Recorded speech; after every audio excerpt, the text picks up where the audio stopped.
Vores anlæg skal jo forestille at være et øjebliksbillede i året, et år midt i 1000-tallet, lige et år sommeren inden Galgedemanden dør. Når vi er midt i 1000-tallet, så betyder det, at vi er faktisk ved den absolut sidste ende af, hvad vi i Danmark kalder vikingetiden.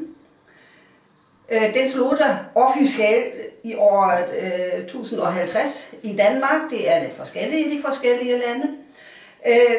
Men det betyder jo ikke så meget, fordi folk har jo levet videre, som de har gjort.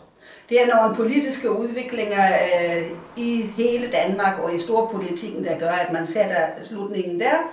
Men sådan en bonde på landet, som vores Galgedelmand jo åbenlyst har været, har levet videre, som man altid gjorde, har boet, som man gjorde, har passet sine dyr, som man gjorde, har dyrket sine marker, som man gjorde, og har fulgt årstidernes gang.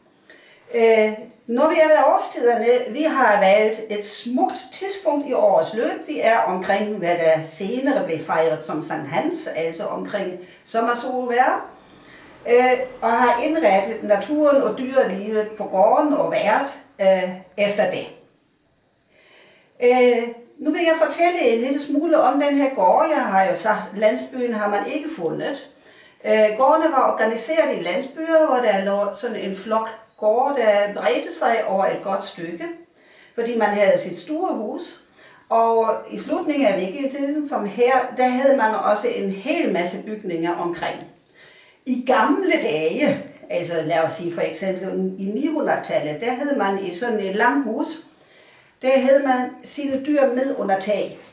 De var i en ende af huset, stallen, boligafdelingen, og så kunne der være måske lidt bryggers, forrådskommer eller ekstra soveværelse til bonden og hans kone. Men man havde dyrene med under taget. Man fik bare med tiden flere og flere dyr. Folk blev generelt noget rigere og fik flere dyr, og så kunne det simpelthen ikke lade sig gøre mere. Så det her udsnit, og det er jo kun et udsnit af en vikingegård, vi har her, den antyder lidt af, hvad der var af bygninger ud over stuehuset, langhuset, nemlig her har vi en svinestald. Vi har også et grubehus. Grubehusene var gravet ned i jorden, og så var der bare sat tag op over jorden, som her. Og grubehuset, det var værksteder, og det var meget typisk var det væveværksteder, fordi man har fundet rigtig mange vævevægte fra datidens opstandsvægte, hvor man skulle trække trådene ud, trænden ud ved at have vægte hængende i dem. Så det har vi lidt noget af her. Vi har også på anlægget har vi en bageovn, som vi har flyttet udenfor, fordi for det første var der ikke plads herinde. Det er ikke et af de største langhuse, vi har her i hvert fald. For det andet var det faktisk ret fornuftigt at have sin bageovn udenfor på grund af brandfaren. Der var nok med åben ild herinde, så man behøvede ikke have en ekstra kilde til det også.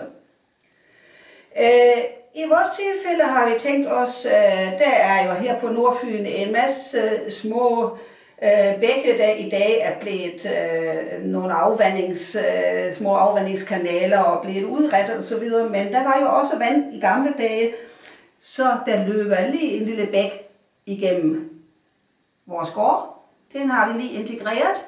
Stor fordel, så behøver man kun lige at have lidt vand ekstra til den indhegnede so med sine smågrise her. Forne, de kunne gå og selv drikke hernede. Til alle den rengøringsbrugen, og måske tage sit bad, var det vand nok ikke egnet. Så her bag huset, som man senere kommer til at se, har man også lige haft en brønd. Der var så drikkevandet. Der er en masse andre ting her. Lidt tøjsnore. Det kommer vi tilbage til. Mødding er der selvfølgelig. Og så har vi noget her, når vi så kigger på hele anlægget. Her har vi en lille palisade, og jeg havde jo nævnt, at gårdene de er indhegnet af et solidt hegn eller en palisade.